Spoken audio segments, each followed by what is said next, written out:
Right now, the breadwinner are the courses, and I've done about 36,000 in the last 10 months. I couldn't do what I'm doing today without that revenue on the side to be able to fund myself into going full-time as a creator. But literally every single thought that enters my brain gets put somewhere, especially business ideas, and I'll flesh it out. I'll type up all the things that I have. That way I can just get it out of my mind, not thinking about it again. I would say just make a lot of stuff and get it out of your system and test things out, because there's no safer time to do that when you have a paycheck. Hello and welcome back to Indie Bites, the podcast where I bring you stories from fellow indie hackers in 15 minutes or less. In this episode, we have Corey Haines, who is the founder of Swipe Files, among other things, and previously head of growth at Baremetrics. Corey is in a unique position, having just left his job at Baremetrics as of the day of recording, and is now going full-time on his side projects.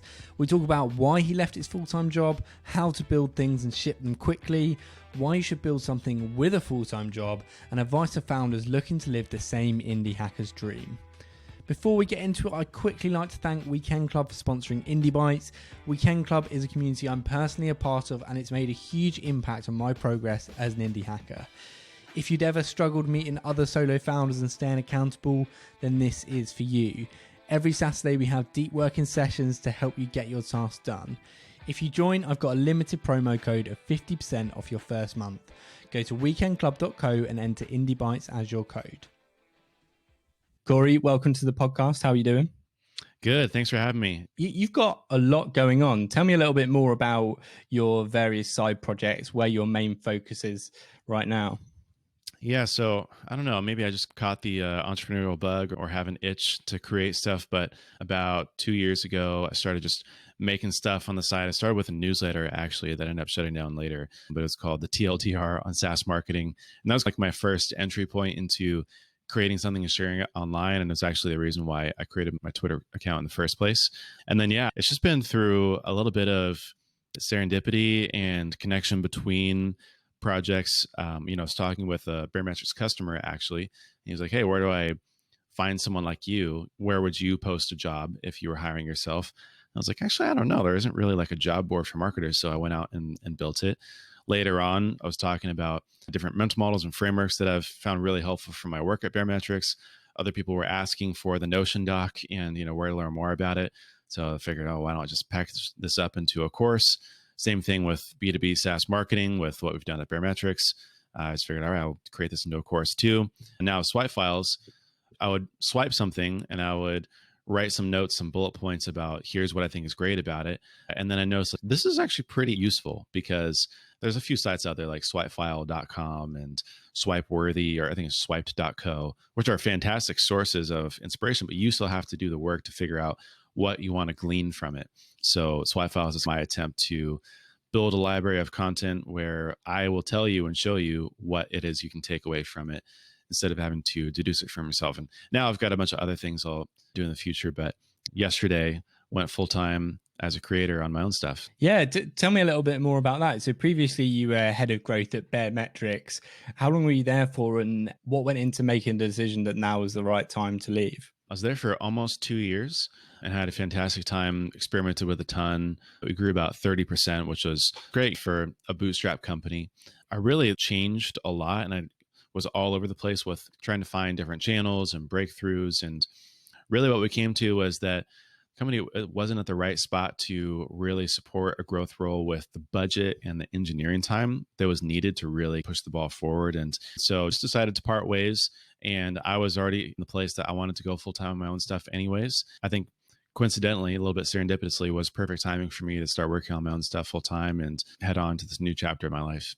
So with your various side projects, or they're not side projects now, they're your full-time projects, how do they each look in terms of revenue? What's making the most for you? Yeah, right now the breadwinner are the courses, Refactoring Growth and Mental Sponsor Marketing. And I've done about 36,000 in the last 10 months. I couldn't do what I'm doing today without that revenue on the side to be able to fund myself into going full-time as a creator. The other one now that I'm trying to build into becoming the breadwinner is Swipe Files. And to date, I couldn't tell you the revenue that it's done. I think it's probably done a couple thousand in revenue, because it's split between monthly, annual, and lifetimes, it's a little bit more difficult for me to. I didn't go through Stripe and do the math beforehand, but it does about like the MRR today is about $1,000, and then Hey Marketers. To be honest, I've sort of neglected for the last year. I launched it and then I spent a good 4 or 5 months working really hard on it, and then figured I would outsource it to my nephew, who is a poor college student and needs some cheap manual labor. It still does $100 to $300 a month, maybe. And it's a pay what you want model too. So sometimes I'll get a job posting for $1, and sometimes I'll get a job posting for $100. But it Yeah. depends. So you've got all of these projects, so much going on now. How do you squeeze it all in, and how did you manage your time before, I guess, this week? The answer is I didn't, and I'm going to figure it out now. When I was with Baremetrics full time, I was very much working in these sprints. With Hey Marketers, I created the job board within 3 weekends, and then I would just work here and there, nights and weekends especially. It wasn't very much work, to be honest. With the courses, I created Mountain Moms for Marketing within the span of a month. About a week of that was spent on vacation with Thanksgiving break. Same thing with Refactoring Growth. It took me about 45 days to create that course. About 2 weeks of that was spent on vacation, just heads down, creating a lot of the content. With Swipe Files, now that's really been kind of my nights and weekends project, where Monday nights is like my night where I'll sit down and I'll write the teardown, schedule the email, schedule the tweet thread. Now what I'm wanting to do is really go on Swipe Files and trying to get to a cadence. I heard some advice from my friend Michael Taylor, but I had also been thinking this beforehand. But getting into a cadence where Mondays are going to be my podcasting day, Tuesday are going to be my teardowns day, Wednesday is going to be my meetings day, maybe with friends and or consulting or whatever. Thursday is going to be my articles and guides day, and then Friday is going to be my newsletter, something like that, where I kind of time block specific parts so that I can really get into deep work and focus. How do you decide which ideas to pursue, and then how do you stay focused on it and not get distracted by new ideas or pursuing something until it gets to a point where it's growing nicely? Yeah, I probably skew towards spending too much time on something.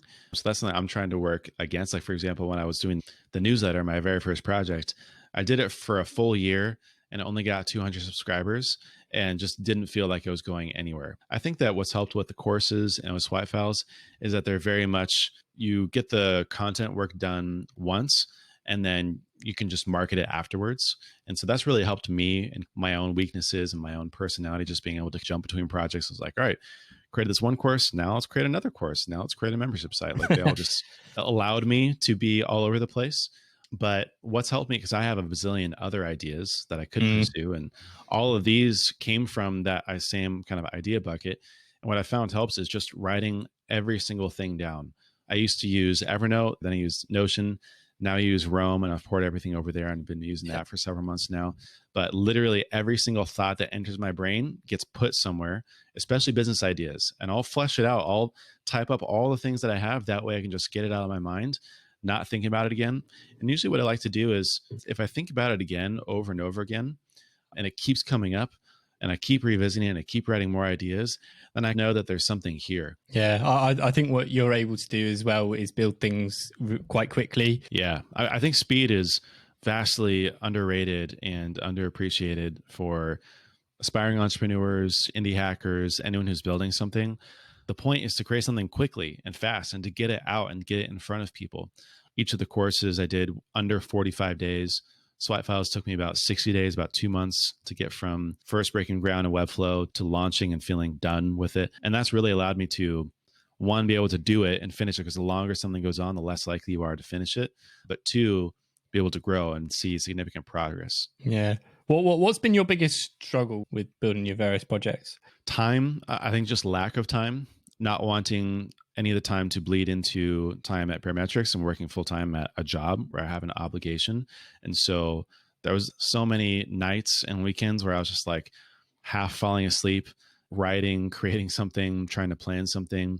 And so that's been the biggest struggle for me. Has just been feeling a little bit like kind of caged up, like I'm wanting to get out. I'm working in a straitjacket. Like I can't do all the things that I want to do.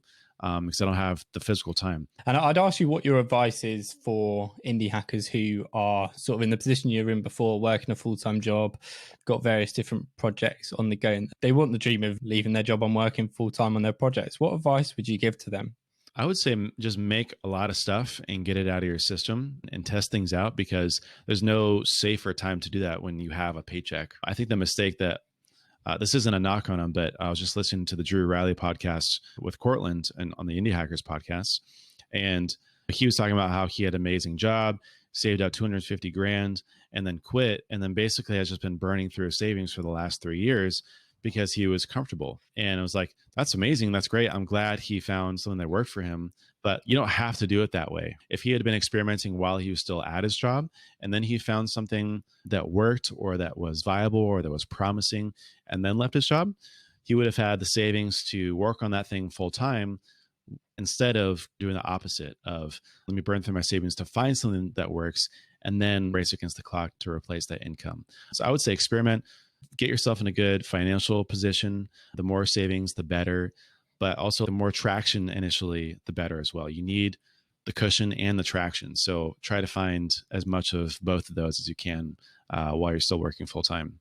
Corey, I wanted to talk just quickly, very quickly, about Twitter, because you're super active on Twitter. What's your strategy or goal with Twitter? I didn't have a Twitter strategy, I think, up until I started with Swipe Files, to be honest, because one, it was just me sharing interesting, relevant things, working at Baremetrics, sharing about marketing, commenting with people. I share basically nothing about my personal life on Twitter. Yeah. It's all business, marketing, SaaS, entrepreneurship. So that gives people a reason to follow me. Yeah, I think the main three things are being an interesting person with interesting things to say, making a lot of friends who can amplify you, and then having a consistent schedule of, I think threads are a fantastic way of delivering content. They're more interesting. People are more likely to retweet it just because it's more valuable than a single tweet. And I keep it very focused on, again, SaaS, marketing, entrepreneurship, and business in general. Yeah, without a doubt. That's a really cool way to do it. We'll sort of round off with a final question about the tools you use, because we haven't really discussed that at all. What other marketing tools and growth tools would you recommend for indie hackers? Yeah, so I build most of my sites in Webflow. I have one site on Card. I'm a huge fan of Webflow and I love the flexibility. I still really don't know how to use Card that much, to be honest, so I might eventually move off of it. It's just crazy cheap and it's an amazing deal, and AJ is a great creator, so I like supporting him. I use RightMessage for all my kind of email capture, and that connects with ConvertKit, which is what I use for all email marketing, newsletter related things. I use MemberStack on top of Webflow to create the membership site for Swipe Files.